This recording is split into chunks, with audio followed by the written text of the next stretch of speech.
Em nosso estudo de hoje, eles são 15 do livro Estude Viva, que tem por título Na Seara Doméstica.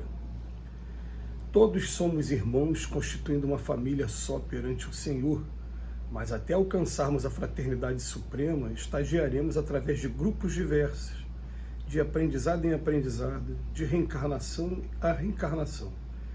Temos assim no cotidiano a companhia daquelas criaturas que mais estranhadamente se nos associam ao trabalho, chamem-se esposa ou esposa, pais ou filhos, parentes ou companheiros, e por muito se nos impessoalizem os sentimentos, somos defrontados em família pelas ocasiões de prova ou de crises, em que nos inquietamos, gastando tempo e energia para vê-los na trilha que consideramos como sendo a mais certa. Se já conquistamos, porém, mais amplas experiências, é forçoso, a fim de ajudá-los, cultivar a bondade e a paciência com que no outro tempo fomos auxiliados por outros.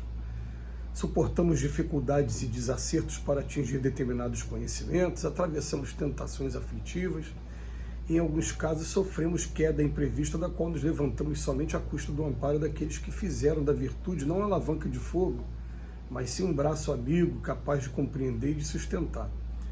Lembremos-nos, sobretudo, de que os nossos entes amados são consciências livres, quais nós mesmos.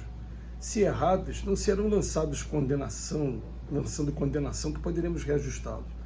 Se fracos, não é aguardando deles espetáculos de força que lhes conferiremos valor. Se ignorantes, não é lícito pedir-lhe entendimento sem administrar-lhe educação.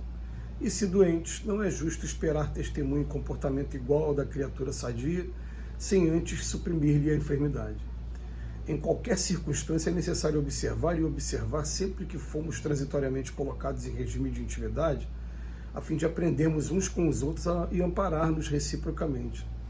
À vista disso, quando o mal se nos intrometa na seara doméstica, evitemos desespero, irritação, desânimo e ressentimento que não oferecem proveito algum, e sim recorramos à prece, rogando a providência divina nos conduza em espírito por seus emissários. Isso para que venhamos a agir não conforme os nossos caprichos, e sim de conformidade com o amor que a vida nos preceitua, a fim de fazermos o bem que nos compete fazer.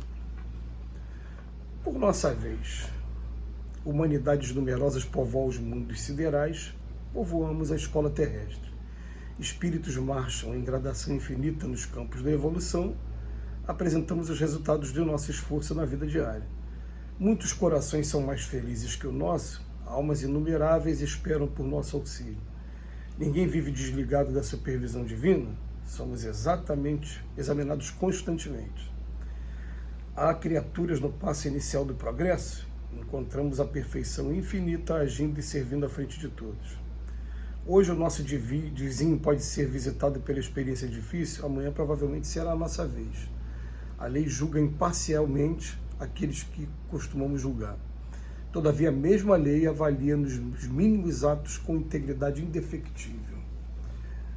É impressionante, né, como é que a doutrina espírita ela vai ampliando o nosso conceito de família, porque quando ela coloca para a gente, que na pergunta 80 do Livro dos Espíritos, que a criação é permanente, que tem espírito sendo criado nesse momento, e quando ela coloca para cada um de nós que todos nós somos espíritos imortais criados por Deus um dia, na condição de simples ignorantes, sem conhecimento, sem moralidade, e a gente começa um processo evolutivo. Esse processo evolutivo vai se dar em companhia de outras pessoas que a gente vai chamar de família. E ele vem falar para a gente, né, que a gente vai de encarnação em encarnação, de experiência em experiência, tendo contato com pessoas diversas, com espíritos diversos. Quando a gente fala pessoa, a gente está falando de espírito também, né? Espíritos diversos. E a cada etapa, uma espécie de aprendizado, uma coisa diferente. E é claro, né, a família está sempre oferecendo para a gente palcos, cenários em que acontecerão, sim, conflitos, desentendimentos, desavenças, principalmente no mundo igual ao nosso, em que a gente, cá para nós, a gente tem que admitir, né, nós trazemos ainda uma parcela generosa de egoísmo, de vaidade, de orgulho dentro de cada um de nós. Então, no primeiro momento, é claro, a coisa tem que ser do jeito que eu quero. tem que ter um mínimo que a gente chama de respeito. Me respeita, porque eu sou desse jeito, mas a gente quer, na verdade, subordinar as coisas, tudo da maneira que a gente acha que é o certo. Então a gente vai conviver em família, achando que nossos filhos, nossos cônjuges devem seguir a mesma religião que a gente, achando que eles devem ter os mesmos gostos que a gente, e a gente vai perceber logo de cara que isso não vai acontecer em lugar nenhum do planeta.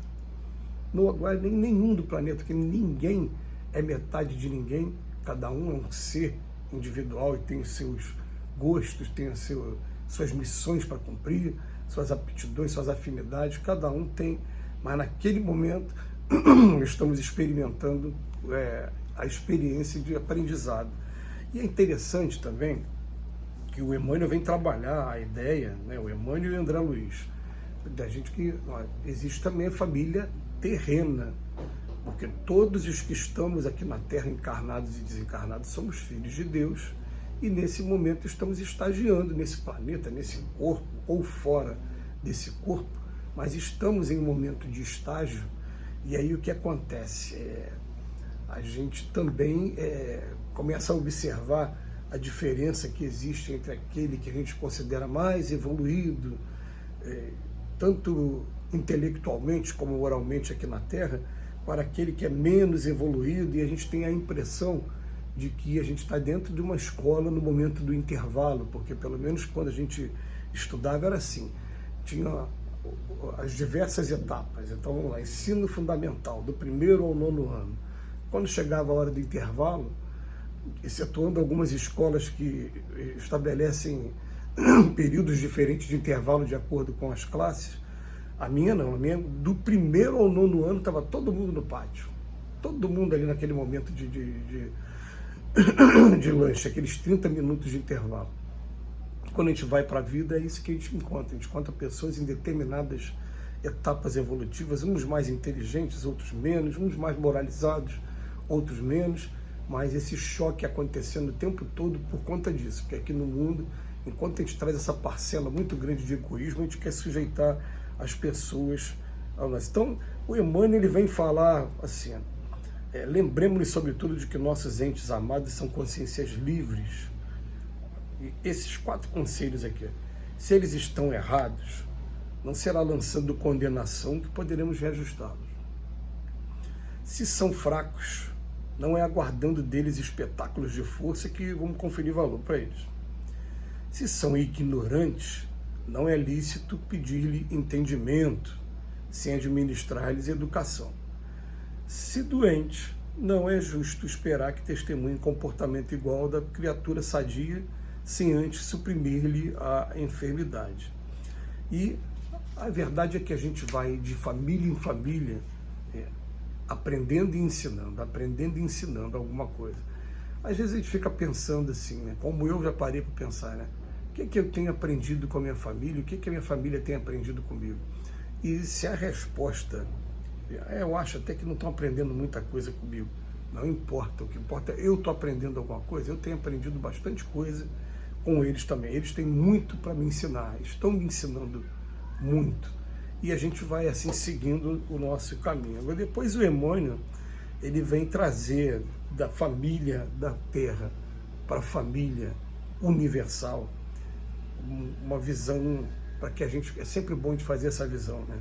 Humanidades numerosas povoam os mundos siderais e nós povoamos a escola da Terra. Espíritos marcham em gradação infinita. Nos campos da evolução, nós estamos apresentando o resultado do nosso esforço de vida diário. Olha como é que agora as famílias, aquela classificação que a gente encontra na pergunta 100 do Livro dos Espíritos, que os espíritos superiores dividiram entre espíritos perfeitos, espíritos bons e espíritos imperfeitos. Aí dessas 3 classes, Allan Kardec ainda fez 10. São mais ou menos assim. Na última classe vem lá, espíritos ainda voltados para o mal, pseudo-sábios, batedores, levianos, brincalhões, né? Esses espíritos, eles estão ali, né? Naquela classe